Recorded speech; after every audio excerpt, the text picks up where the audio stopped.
Yoga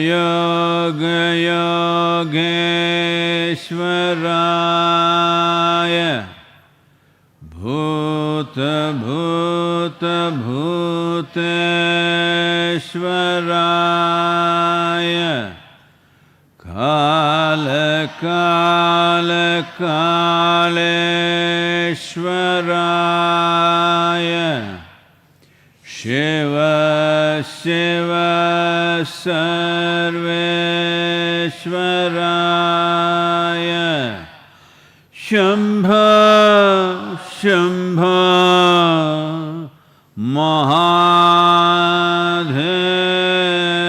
Mahadevaya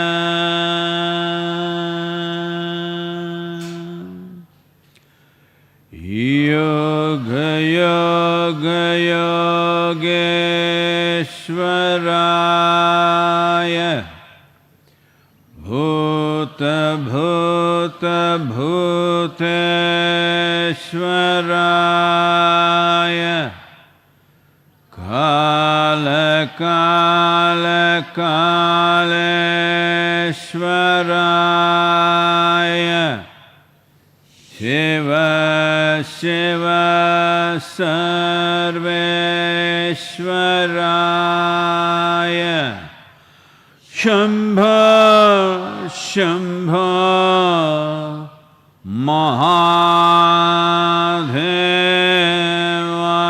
Mahadevaya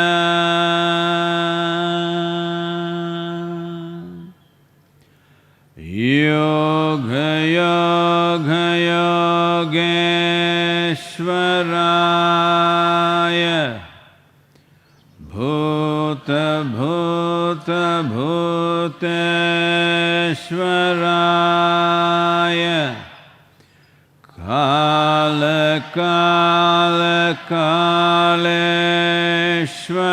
Kaleshwaraya Shiva Shiva Sarveshwaraya Shambha Shambha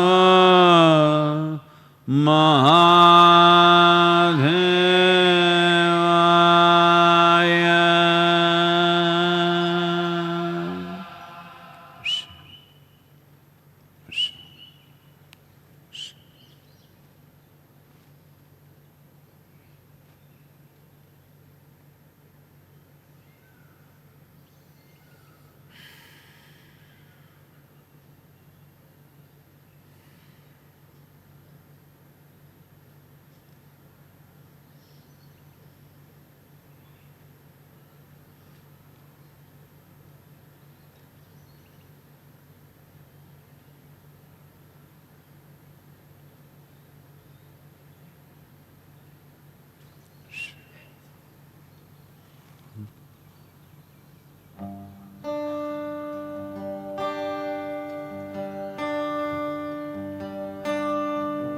जिसको कल कहता था कल को कल बन जाए रे पल कल कल बह जाए रे पल कल कल बह जाए रे पल कल कल बह जाए रे कल जिसको कल कहता था कल को कल बन जाए रे पल कल कल बह जाए रे इस पल को तू बल दे दे इस पल को तू बल दे दे कल मत कहना आए रे पल कल कल बह जाए रे पल कल कल बह जाए रे पल कल कल बह जाए रे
जय जय जय महादेव जय जय जय महादेव शिव शंकर आदि अनंत शिव शंकर आदि अनंत जय जय जय जय जय जय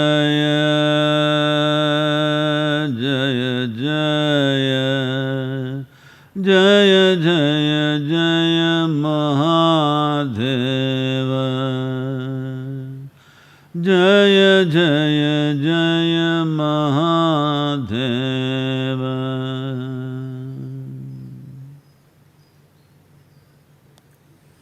सभी को नमस्कार।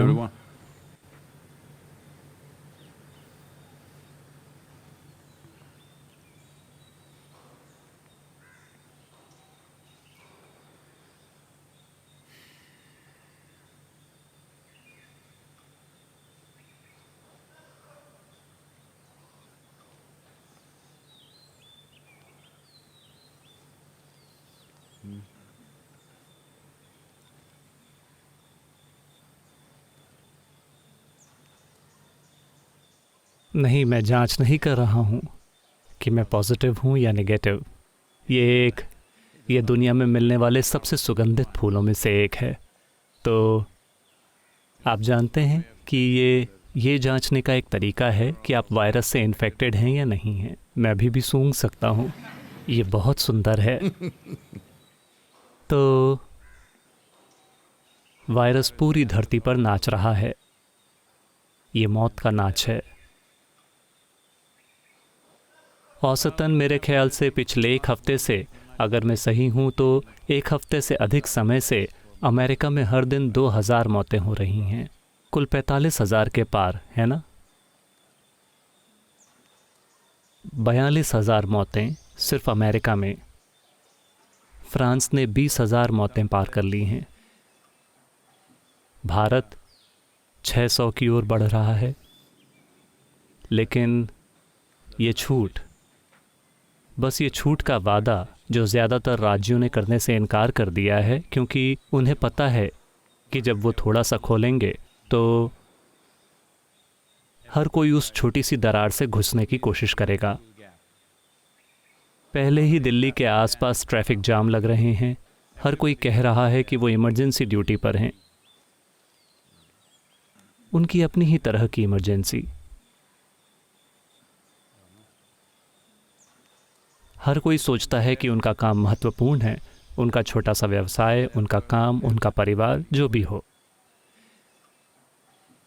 तो एक असरदार लॉकडाउन को बनाए रखना समय के साथ साथ ये कितना असरदार रहेगा, ये एक बहुत बड़ी चुनौती है और एक बड़ा सवाल भी। सिंगापुर ने 1 जून तक लॉकडाउन की घोषणा कर दी है। कई विशेषज्ञ भारत को मई के अंत तक बंद करने का सुझाव दे रहे हैं। लेकिन मुझे नहीं लगता कि भारत के काफ़ी हद तक कृषि प्रधान देश होने के कारण साल के इस समय में आप वास्तव में लॉकडाउन नहीं कर सकते। 65% आबादी कृषि या उससे संबंधित गतिविधियों में शामिल है, और कृषि एक ऐसी चीज़ है जो समय पर होनी चाहिए, क्योंकि मौसम बदलते रहते हैं और वो हमारे लिए इंतज़ार नहीं करते। तो चुनौतियाँ कई हैं। छूट मिलने के बाद वायरस कैसे व्यवहार करेगा? लेकिन अच्छी खबर ये है कि ICMR कह रही है कि 80% लोग जो वायरस के संपर्क में आते हैं, शायद उनमें कोई भी लक्षण ना दिखें या बहुत हल्के लक्षण दिखें, उनके साथ बस इतना ही होगा। बात बस इतनी है कि वो इसे ले जाएंगे और किसी और को दे देंगे। तो मुझे लगता है कि हम उन सभी लोगों के लिए लॉकडाउन करना होगा जो 55 या 60 से अधिक उम्र के हैं, और युवा लोग जाकर काम कर सकते हैं, ऐसा कुछ। मौत की संख्या को कम रखने के लिए कमज़ोर आबादी को बंद कर दिया जाना चाहिए, बाकी लोग वापस आर्थिक गतिविधियों वगैरह में लग जाएं। मुझे नहीं पता, इसका कोई बिल्कुल सही समाधान नहीं है। ये सभी लेने के लिए बहुत क्रूर निर्णय हैं, बहुत क्रूर निर्णय। किसे मरना चाहिए, इसे या उसे? ये किस तरह का निर्णय है? लेकिन दुर्भाग्य से हम वही करने को मजबूर हैं। भारत में अस्पताल असल में भरे हुए नहीं हैं। उन्होंने 1 लाख से अधिक बेड्स तैयार कर लिए हैं जो पूरे देश में फैले हैं, सिर्फ वायरस से इन्फेक्टेड लोगों के लिए। लेकिन हमने केवल 18,000 से कुछ अधिक पॉजिटिव केसों की पहचान की है, जिनमें से ज़्यादातर लोग घर में क्वारंटाइन पर हैं। तो मरीज़ों का ओवरलोड होने की आशंका में सभी अस्पताल वहाँ वैसे ही बैठे हैं, लेकिन असल में अभी तक कोई ओवरलोड नहीं है। मैं उम्मीद कर रहा हूँ कि ये इसी तरह बना रहे और ऐसे ही गुजर जाए। मुझे नहीं पता, शायद मानसून की ताकत इसे धो दे, ऐसी आशा है। ऐसा कहीं कोई सबूत नहीं है कि बारिश इसे धो देगी, लेकिन ये एक दक्षिण भारतीय आशा है।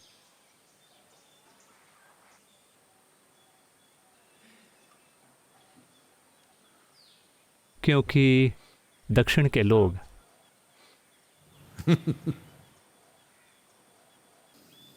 हमेशा मानते रहे हैं कि दुनिया के साथ चाहे कुछ भी हो, भारत का दक्षिणी प्रायद्वीप जीवित रहेगा।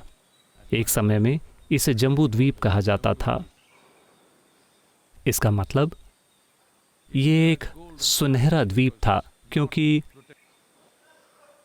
उत्तर हिमालय के पहाड़ों से सुरक्षित था, दक्षिण हिंद महासागर से सुरक्षित था। ये एक भरपूर भूमि थी हर तरह से। जैव विविधता के संदर्भ में इससे समृद्ध जगह वास्तव में कोई और नहीं है। ये दक्षिणी अमेरिका के वर्षा वनों की तुलना में भी कहीं अधिक है। आपको मिट्टी में जो मिलता है उसके अनुसार। वैसे हम व्यवस्थित रूप से इसकी हत्या कर रहे हैं, वो एक अलग मामला है, लेकिन ये ऐसा ही है। तो परंपरा और संस्कृति ने ये भावना विकसित की है कि दक्षिण में चाहे कुछ भी आ जाए, हम हमेशा सुरक्षित रहेंगे और खुशहाल रहेंगे, क्योंकि शिव खुद दक्षिण से आते हैं।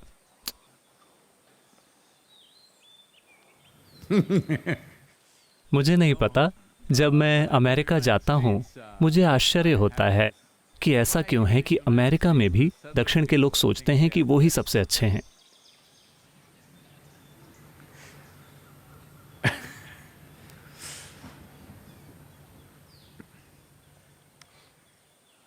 ये एक गर्मी की छुट्टी का समय है और एक बड़े दक्षिणी परिवार में सभी, आमतौर पर वो बड़े परिवार होते हैं, सभी चचेरे भाई बहन सभी वहाँ पहुँच चुके हैं, 40 से अधिक लोग। हम ऐसे ही हुआ करते थे जब हम छोटे थे।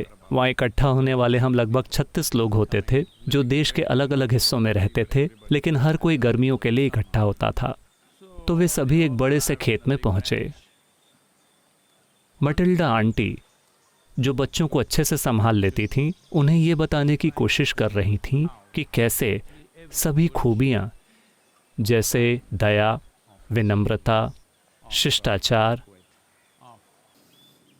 प्रेम और करुणा, सब कुछ दक्षिण के लोगों से आई हैं।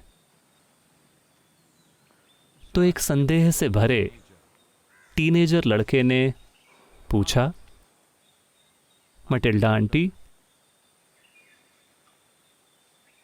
क्या जीसस भी दक्षिण से आए थे? क्या वो भी एक दक्षिणी थे? फिर उन्होंने लड़के की ओर देखा।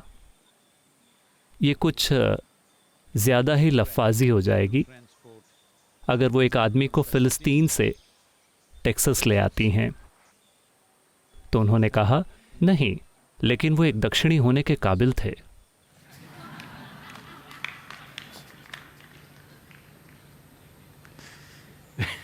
तो हमारे पास अपने खुद के दक्षिण भारतीय पूर्वाग्रह हैं। प्रकृति ने इस पूर्वाग्रह का सहयोग किया है अपनी जैव विविधता के साथ, अपनी भरपूरता के साथ, अपनी संस्कृति के साथ, कई सारी चीज़ों के साथ। तो दक्षिण के लोग सोचते हैं कि वो इससे भी बच निकलेंगे। केरल, जो उन पहले स्थानों में से एक था जहाँ सबसे ज़्यादा इन्फेक्शन पहुँचे क्योंकि लोग कहीं और से आए थे, उसने इसे बहुत अच्छे से नियंत्रित कर लिया है और अब वापस कामकाज शुरू कर रहा है। मैं तमिलनाडु में प्रशासन के अलग अलग लोगों से बात कर रहा हूँ। वो भी बहुत आश्वस्त हैं कि वो अगले 2 हफ्तों के भीतर इससे निपट लेंगे और वापस कामकाज शुरू कर देंगे। एक प्रतिबद्ध समूह को छोड़कर जिसने बहुत अधिक कठिनाई पहुंचाई है, वो कह रहे हैं अगर वो समूह नहीं होता तो अब तक हम पूरी तरह से काम पर वापस आ गए होते। तो ये विश्वास पूरी तरह से निराधार नहीं है, इसके पीछे कुछ है और हम यहाँ हैं मौलिक दक्षिण में। तो मेरे ख्याल से हम इससे निकल आएंगे। बस ये उम्मीद है कि ये कम से कम नुकसान के साथ हो। दुर्भाग्य से दुनिया भर में कई सारे स्वास्थ्य कर्मी वायरस के शिकार हो रहे हैं और दुर्भाग्य से भारत में लोगों के कुछ झुंड डॉक्टरों और नर्सों पर हमला कर रहे हैं जब वे उनका इलाज करने जाते हैं। ये दुखद घटनाएं हैं, वरना मेडिकल समुदाय ज़बरदस्त काम कर रहा है। भारत में पुलिस ने हर किसी में अनुशासन लाने का शानदार काम किया है और वे खुद हर चीज़ बहुत ही ज़्यादा समर्पण की भावना और प्रतिबद्धता से कर रहे हैं।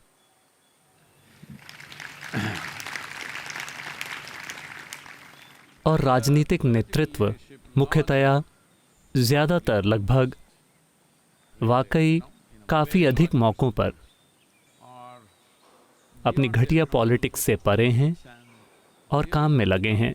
अगर हम ऐसे ही बने रहते हैं, मेरे ख्याल से वायरस को इस्तेमाल करके अगर हम इस तरह बने रहते हैं तो 2-3 साल में भारत एक बिल्कुल अलग स्थान पर होगा।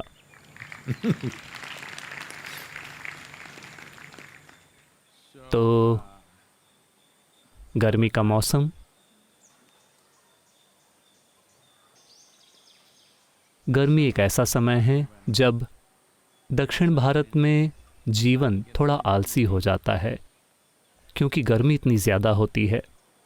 किसान भी खेत में जाते हैं सुबह 4:30 बजे और वो 8:30-9 बजे तक काम खत्म कर देते हैं। दिन में आराम करते हैं और फिर 3:30-4 बजे काम शुरू करते हैं और शाम 7 बजे तक काम करके रुक जाते हैं, क्योंकि ये ऐसा समय है जब हमारे साथ सूरज का संबंध बहुत करीब का होता है। हाँ, चूँकि वो गर्म है इसलिए गर्मी है, बस ये एक निकटता है, ये एक बहुत गर्म रिश्ता है। चूँकि हम 11 डिग्री अक्षांश पर हैं और पृथ्वी इस तरह झुकी हुई है और इस समय सूरज के साथ हमारा संबंध ग्रीष्म संक्रांति की ओर बढ़ रहा है और ये ज़्यादा से ज़्यादा करीबी होता जा रहा है। 14 मई आने तक वो समय आ जाता है जिसे अग्नि नक्षत्रम कहते हैं, यानी कि वाकई एक प्रचंड सितारा दहकेगा। ये पूरी पृथ्वी के लिए नहीं है, ये धरती की इस पट्टी के लिए है। इस अक्षांश की पट्टी वाकई आग लगी होती है, लेकिन ये सभी जीव रूपों के लिए सबसे अच्छा समय है, क्योंकि जीवन के सभी रूप, जब मैं कहता हूँ जीवन के सभी रूप, इस धरती पर ज़्यादातर जीवन वनस्पति जीवन है। आपको ये समझना चाहिए। जीवन के सभी रूप मतलब नहीं, हम जीवन के बारे में बात कर रहे हैं। आप सिर्फ एक हैं, आप हाल की घटना हैं। आप थोड़ा सिरदर्द हैं कि कोई आपको अनदेखा नहीं कर सकता। देखिए, जब कोई व्यक्ति एक बड़ा सिरदर्द हो तो उसे कोई अनदेखा नहीं कर सकता। आप दुनिया के बेहतरीन लोगों को अनदेखा कर सकते हैं, लेकिन कोई इंसान जो वाकई सिरदर्द हो, आप उसे अनदेखा नहीं कर सकते। उस संदर्भ में इंसान सबसे अलग है, क्योंकि हम धरती पर एक बड़ा सिरदर्द हैं, जहाँ तक जीवन के दूसरे रूपों का संबंध है। वाकई, अगर आप एक पेड़ होते, अगर आप एक चींटी होते, अगर आप एक टिड्डे होते, अगर आप एक हाथी होते, अगर आप एक बाघ होते, तो आप ज़रूर सोचते कि ये सिरदर्द कौन है। हेलो, यकीनन अब भी वो सोच रहे हैं। वे यकीनन सोच रहे हैं। देखिए, अब उनमें से कई सड़कों पर घूमने लगे हैं और हर तरह के वीडियो सर्कुलेट हो रहे हैं। सड़क पर बाघ लेटे हुए हैं, सड़क पर शेर लेटे हुए हैं, हर तरह की चीज़ें। हैदराबाद में तेंदुए घूम रहे हैं, मैसूर की सड़कों पर तेंदुए घूम रहे हैं।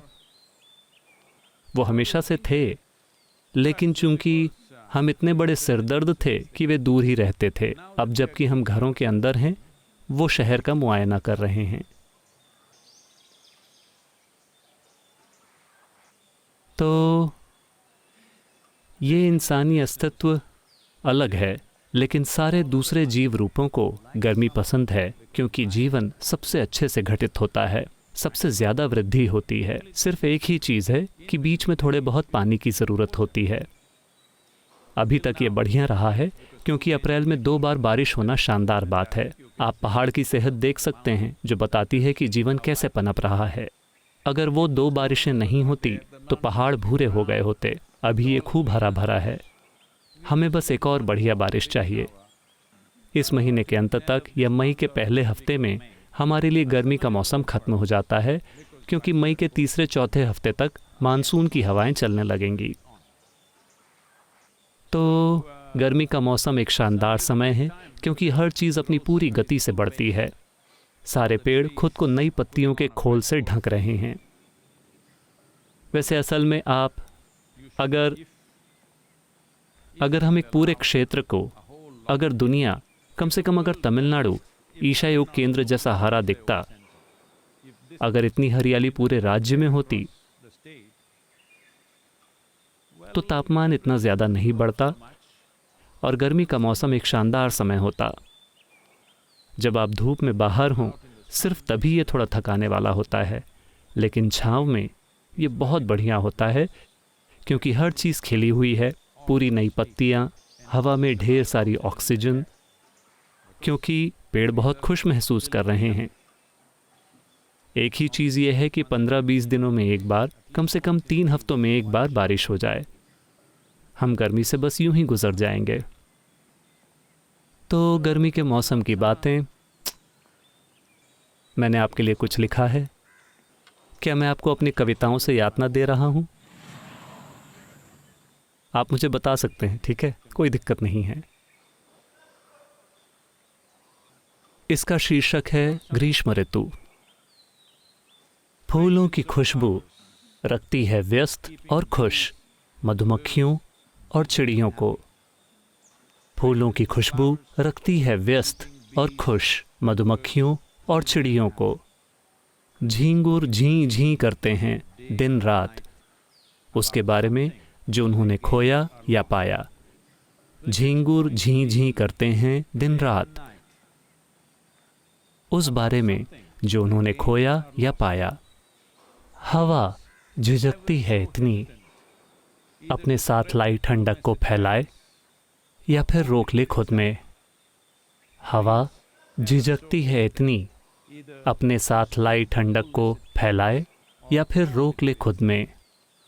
हो सकते हैं आप खुशबू या फिर गंदगी, खो सकते हैं आप या पा सकते हैं, बांट सकते हैं या फिर गिरा सकते हैं। हो सकते हैं आप खुशबू या फिर गंदगी, खो सकते हैं आप या पा सकते हैं, बांट सकते हैं आप या फिर गिरा सकते हैं। सारे तमिल भाषी लोग तालियां बजा रहे हैं। धन्यवाद।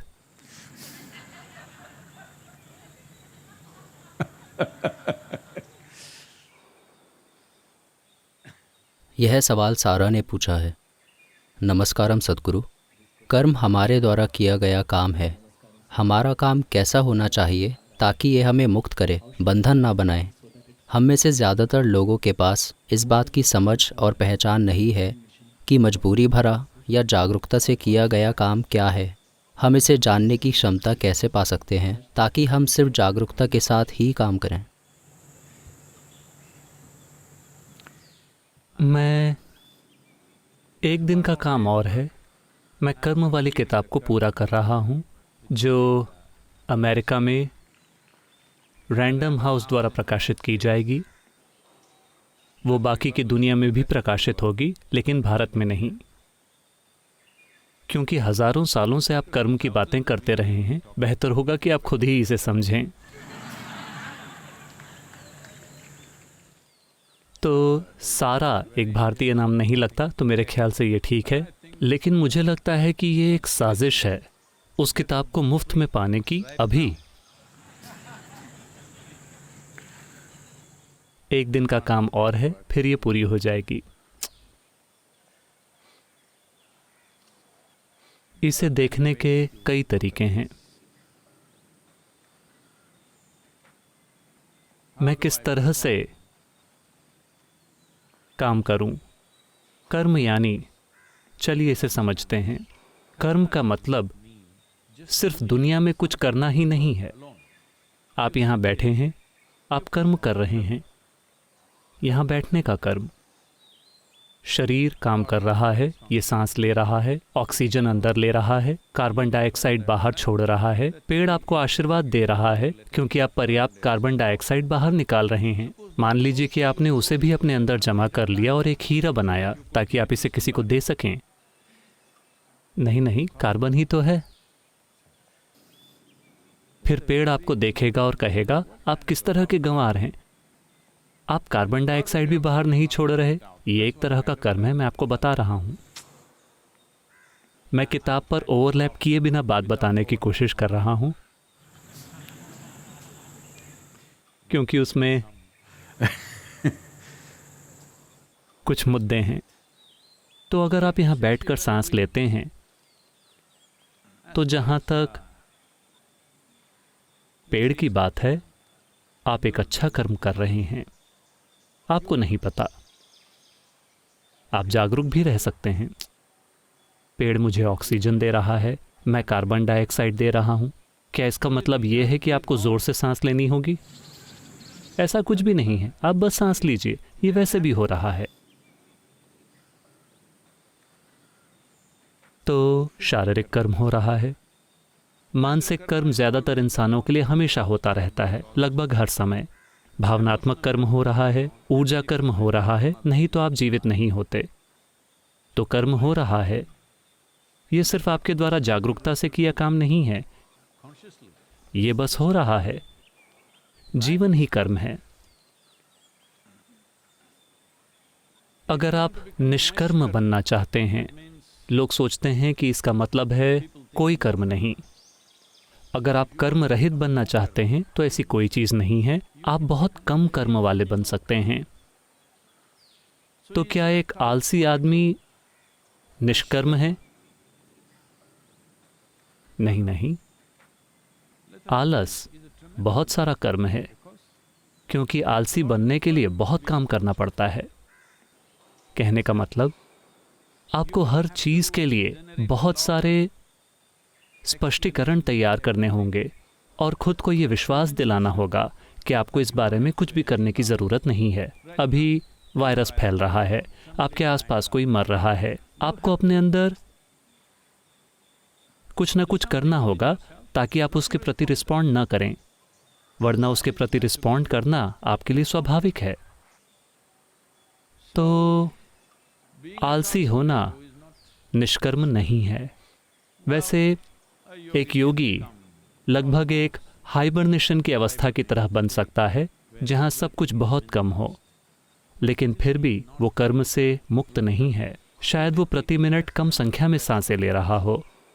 आप शायद प्रति मिनट 12 से 15 सांसें लेते हैं। जब कोई यूं ही बैठता है तो उनके लिए शायद वो कम होकर 3 सांसें या शायद 6 या 8 हो जाएं। लेकिन आप उससे नीचे नहीं जा सकते। आप कुछ समय के लिए रोक भी सकते हैं, लेकिन ये सिर्फ कुछ समय के लिए है। अगर आप बिना सांस के रहें, इसे रोक कर नहीं, सिर्फ मेटाबॉलिज्म को कम करके, तो धीरे धीरे कर्म का एक अलग स्तर शरीर में गति पकड़ने लगेगा। जब ये गति पकड़ता है तो आप वैसे भी सांस लेंगे। ये फिर से सांस न लेने की स्थिति में जा सकता है और फिर से वापस आएगा। तो इस तरह से आप इसे कम कर सकते हैं, लेकिन फिर भी आप मुक्त नहीं हैं। आपको उठना होगा, थोड़ा पानी पीने के लिए या अपने मुंह में कुछ डालने के लिए।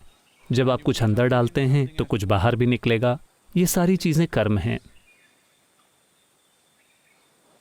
तो इससे निपटने का तरीका क्या है? तो आपको क्या लगता है हम आपके साथ क्या करने की कोशिश करते रहे हैं? इनर इंजीनियरिंग से आपको क्या लगता है कि ये क्या है? ये बस यही है। आप में से कई लोग आप में से लगभग सभी, जब आपने इनर इंजीनियरिंग ऑनलाइन कार्यक्रम भी किया, आपने अभी भी कोई अभ्यास नहीं सीखा था, या आपने कार्यक्रम के पहले 2 दिनों में हिस्सा लिया, कोई अभ्यास नहीं, हम आपके साथ अभी भी बातें ही कर रहे थे। अचानक 2 दिनों के बाद अचानक आपको जीवन और आज़ादी का एक नया एहसास होने लगा। ऐसा लाखों लोगों के साथ हुआ है, मुझे पता है। अचानक आप चमकने लगे, इसलिए नहीं क्योंकि आपका सारा पुराना कर्म चला गया, बस इतना है कि उन 2 दिनों में आपने बहुत ज़्यादा नया कर्म नहीं बनाया। अचानक ये इतना हल्का और शानदार लगता है क्योंकि आप खुद के ऊपर गैर ज़रूरी बोझ नहीं बना रहे हैं। तो वो ट्रिक क्या थी? इसके कई आयाम हैं, अभी मैं उन सब में नहीं जाऊंगा। सरल सी चीज़ बस ये है, आपकी रिस्पॉन्ड करने की क्षमता। देखिए, मैं इस बारे में कुछ करूं या ना करूं, अगर मैं इस बारे में सोचता हूं, फिलहाल कई लोग इसके साथ संघर्ष कर रहे हैं। मान लीजिए कि यहाँ पर कोई कहीं पास में, सौभाग्य से ये हमारी पंचायत के इलाके तक नहीं पहुँचा है, हम स्थिति को बहुत कसकर मैनेज कर रहे हैं, आसपास कहीं किसी को इन्फेक्शन नहीं है। तो कोयम्बतूर में कुछ लोग हैं, तो मान लीजिए कि वहाँ किसी को इन्फेक्शन है। अब मुझे कुछ करना चाहिए या नहीं? मैं क्यों करूं? दूसरे लोग करेंगे, हमें क्या पता कि वो लोग कौन हैं, उनके परिवार वाले होंगे, उन्हें करने दो। लेकिन अगर हम बस उस आदमी की पीड़ा को आपके सामने रख दें, तो आपको कुछ न करने के लिए बहुत सारा काम करना होगा। लेकिन आप जिस भी तरह से रिस्पॉन्ड कर सकते हैं, उस तरह से रिस्पॉन्ड करने के लिए हर कोई जाकर हर किसी की जान नहीं बचा सकता, लेकिन कम से कम जो आपसे होता है वो कीजिए। ये बहुत सरल है। आपको जितना कर्म करना पड़ेगा, मानसिक कर्म, वो नाटकीय रूप से कम हो जाएगा आपके मन के अंदर, सिर्फ इसलिए क्योंकि आपके रिस्पॉन्स में कोई भेदभाव नहीं रहा। रिस्पॉन्स में कोई भेदभाव नहीं है। लेकिन ये बात काम के साथ लागू नहीं होती, क्योंकि आप सारा काम करने का बीड़ा नहीं उठा सकते। काम आप हमेशा सोच समझ कर करते हैं, क्योंकि काम करने के लिए कई चीज़ों की ज़रूरत होती है। शारीरिक क्षमता, ऊर्जा, बुद्धिमत्ता, काम करने के साधन, काम करने के लिए समय, कई चीज़ें शामिल हैं। ये सभी चीज़ें सीमित मात्रा में होती हैं। कोई भी व्यक्ति अंधाधुंध काम नहीं कर सकता। अगर वो अंधाधुंध काम करते हैं तो वो बहुत जल्दी मर जाएंगे, और वो भी बुरा कर्म है। हाँ, ये है, गतिविधि अंधाधुंध नहीं होती, लेकिन हमारा रिस्पॉन्स बिना किसी भेदभाव के होता है। वो चाहे कुछ भी हो। मैं कुछ करना चाहूँगा, अगर हो सकेगा तो हम हर संभव चीज़ करेंगे। जो नहीं हो सकता, कम से कम हमारा थोड़ा सा इरादा है। सिर्फ उस एक वजह से आप कार्यक्रम में आए और आपको उस तरह की आज़ादी का एहसास हुआ। लोग मुझसे पूछते रहे हैं, सद्गुरु, योग के अभ्यास के बिना ऑनलाइन कार्यक्रम कैसे काम करेगा? मैं चाहता हूं कि आप जान लें कि शांभवी की दीक्षा के लिए आने से पहले ही आप शानदार महसूस कर रहे थे, सिर्फ इसलिए क्योंकि आपने नए कर्म बनाने बंद कर दिए थे। उन 3-4 दिनों में पुराना कर्म चला नहीं गया था, बस इतना कि नया बोझ नहीं बन रहा है। पुराने कर्म के लिए दरअसल जीवन जीना ही काफ़ी है। यहाँ बैठकर सांस लेना, जीना, दिल का धड़कना, ये पुराने कर्म के विसर्जन की शुरुआत के लिए काफ़ी हैं। कुछ चीज़ों को थोड़े और धक्के की ज़रूरत होती है, लेकिन ज़्यादातर चीज़ें बस यूं ही चली जाएंगी अगर आप बस यहाँ बैठकर यूं ही सांस लेते हैं, जीते हैं। दिल खुद ही धड़केगा, आपको कुछ भी नहीं करना है, या आप कर रहे हैं। आप में से कुछ लोग सोचते हैं कि आप सब कुछ कर रहे हैं। जब लोगों की सेहत की बात आती है तो उनके साथ एक बड़ी समस्या है, क्योंकि अब हर कोई एक इंटरनेट डॉक्टर है। उन्होंने बहुत सारी रिसर्च कर रखी है। डॉक्टरों का बुरा हाल है, क्योंकि आने वाले हर मरीज को बीमारी के बारे में डॉक्टर से भी ज़्यादा पता होता है। डॉक्टर को कुछ ज़्यादा गहरी बातें पता है, क्योंकि उसने पढ़ाई करने में 9-10 साल लगाए हैं और उसके पास मरीजों के इलाज का अनुभव है। लेकिन ये लोग इंटरनेट पर पढ़ लेते हैं। जैसे ही उन्हें पता चला कि उन्हें ये वाली बीमारी है, उन्होंने पिछले 3 दिनों में इंटरनेट पर मौजूद सारी चीज़ें पढ़ ली हैं। और अब हर तरह के सवाल वे अपने खुद के प्रिस्क्रिप्शन के साथ जाते हैं। मुझे ये वाली दवाई दीजिए, मैं दूसरी कोई दवाई नहीं लूँगा। इस तरह से कई सारे लोग डॉक्टर्स के पास आकर कह रहे हैं, मैं ये दवाई नहीं लूँगा, सिर्फ ये वाली दवाई लूँगा। इन्हें बड़ा पढ़ा लिखा मरीज माना जाता है। बहुत ही ज़्यादा पढ़े लिखे मरीज का मतलब है कि आप जिंदगी भर मरीज ही रहेंगे। आपको ये समझना होगा। हाँ, अगर आप जिंदगी भर एक डॉक्टर रहते हैं तो ये अच्छी बात है। अगर आप जिंदगी भर मरीज बने रहते हैं, बहुत पढ़े लिखे मरीज, तो इसका क्या तुक है? ऐसा सिर्फ इसलिए है क्योंकि आपको लगता है कि आप ये कर रहे हैं। टुक टुक आपको करना होगा। आपको चेक करना होगा कि दिल कितनी बार धड़क रहा है। हर कोई एक बैंड पहने रहता है। तो लोग मुझसे पूछते हैं, सद्गुरु आपको एक मास्टर चेकअप करवाना चाहिए, ये ज़रूरी है। मैं कहता हूँ क्या? हर साल मैं हिमालय में ट्रैकिंग करता हूँ, मैं तिब्बत में हूँ, मैं कैलाश जा रहा हूँ। यही मेरी मजबूती की परीक्षा है। अगर मैं सफल नहीं होता तो आप मुझे हिमालय में ही दफना दीजिए बस, वरना आप जीते हैं। क्योंकि अगर आप खुद पर थोड़ा ध्यान देते हैं तो आप जान जाते हैं कि क्या हो रहा है। अगर आप पाते हैं कि कुछ गड़बड़ है, फिर डॉक्टर के पास जाइए और उस बारे में थोड़ी ज़्यादा क्वालिफाइड सलाह ले लीजिए, वो अलग बात है। लेकिन हर समय चिंता करना क्या हो रहा है, क्या हो रहा है, ये अपने आप में एक बीमारी है। सेहत के बारे में बहुत ज़्यादा चिंता करना अपने आप में एक बीमारी है और ये एक बहुत बुरा कर्म है। इस कर्म का आपके ऊपर एक लंबा असर रहेगा। तो इनर इंजीनियरिंग के पहले 3 दिनों में बस इतना ही हुआ था, चाहे वो ऑनलाइन था या क्लास में। बस इतना हुआ था कि हमने आपको छोटे छोटे साधन दिए जिनसे आपने नए कर्म का निर्माण बंद कर दिया, और अचानक इतना शानदार महसूस हुआ। आपने वो छोटा सा होमवर्क किया, ठीक है, छोटा सा होमवर्क। आज क्या क्या हुआ? लिखने के लिए 5 चीज़ें। सिर्फ उस होमवर्क की वजह से आपने ध्यान दिया कि आप क्या कर रहे हैं और क्या नहीं कर रहे हैं। अचानक बहुत ज़्यादा आज़ादी महसूस हुई। अगर 2.5 घंटे के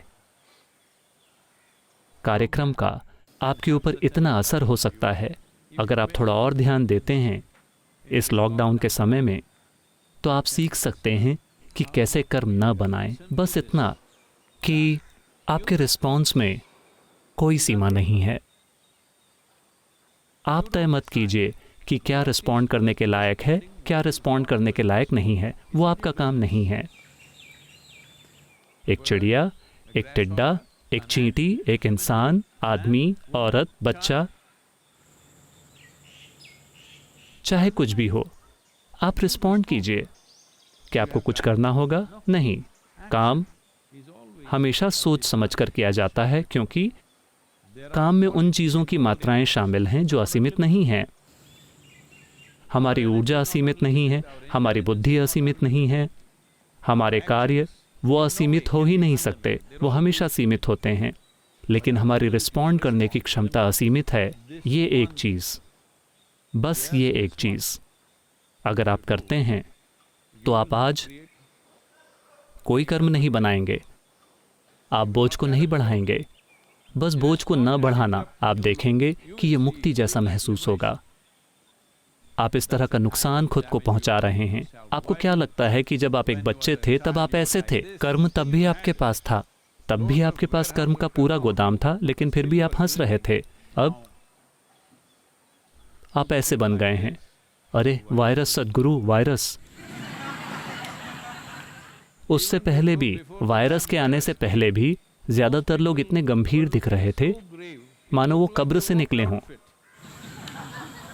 हाँ, ऐसा इसलिए है क्योंकि हर दिन ये बकवास इकट्ठी हो रही है, लगातार हर दिन। जो कुछ भी होता है आप इकट्ठा करते जाते हैं, इकट्ठा करते जाते हैं। कुछ होता है, कुछ नहीं होता है। आप हर चीज़ के लिए अपने भीतर एक झमेला बना लेते हैं और उस झमेले का बोझ वो बस कचरा है। आप एक कचरे की ट्रक की तरह हैं, मैं आपको बता रहा हूँ। हाँ, लेकिन अभी लॉकडाउन चल रहा है, आपको कोई नया कचरा नहीं उठाना है। लॉकडाउन के बारे में ये एक अच्छी बात है। आप बस यूं ही, आप चुनिए मत, आप हैं ही कौन। आप ये तय करने वाले कौन होते हैं कि कौन सी चीज़ आपके ध्यान के काबिल है और कौन सी नहीं। जिसने भी ये सब बनाया, जिसने भी ये सब बनाया, क्या आप देख सकते हैं कि एक घास के तिनके को भी उतनी ही सावधानी से बनाया गया है जितने से ये पेड़ या आप या एक हाथी या एक बाघ। एक छोटा सा प्राणी, एक छोटा सा प्राणी, वहां चल रहा एक छोटा सा कीड़ा, क्या वो आपसे ज्यादा सुंदर है? हेलो, आपने हर तरह के नकली रंग लगा रखे हैं। वे सभी, वे खुद ही बड़े रंग बिरंगे हैं। तो जिसने भी बनाया, क्या सृष्टि ने इन छोटे छोटे प्राणियों पर आपसे कम ध्यान दिया है? नहीं। तो फिर आप ये तय करने वाले कौन होते हैं कि किसके प्रति रिस्पॉन्ड करना है, किसके प्रति रिस्पॉन्ड नहीं करना? आपकी रिस्पॉन्ड करने की क्षमता को हमेशा असीमित होना चाहिए। अगर आपको मेरी बात समझ नहीं आ रही है, हम अभी आकर आपको नहीं सिखा सकते। इनर इंजीनियरिंग ऑनलाइन उपलब्ध है। बस इन 3 दिनों को देखिए, पहले 3 दिन, उसमें जो कहा गया है उसे अपने भीतर समाने दीजिए, उसमें भीग जाइए पूरी तरह से। आप देखेंगे कि 3 से 4 दिनों के अंदर आपको लगेगा कि आप उड़ रहे हैं, सिर्फ इसलिए क्योंकि कोई नया कचरा नहीं है। ऐसा ही महसूस होता है। तो कृपया इसे संभव बनाइए। इसकी कोई ज़रूरत नहीं है कि आप अपने सर के ऊपर कचरे का ढेर बढ़ाते रहें। क्योंकि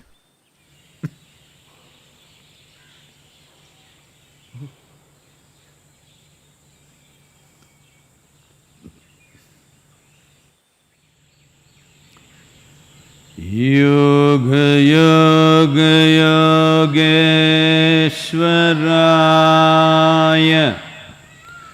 भूत भूत भूतेश्वराय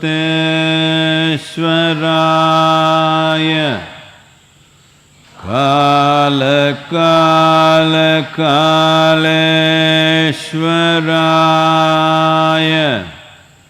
शिव शिव सर्वेश्वराय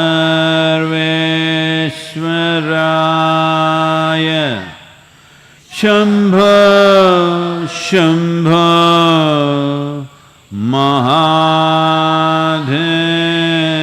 महादेवाय।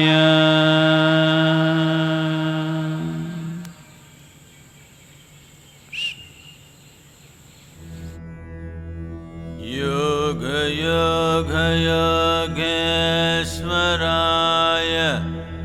भूत भूत भूतेश्वराय काल काल कालेश्वराय शिव शिव सर्वेश्वराय शंभो शंभो महादेवाय।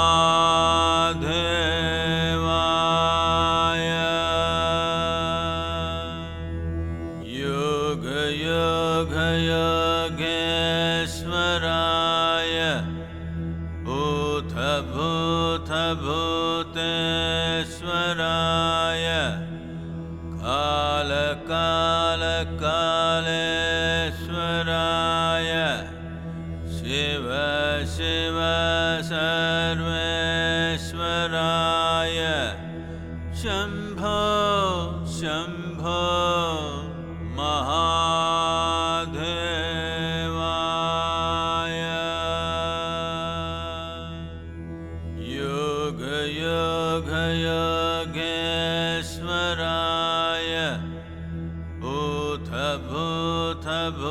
भूतेश्वराय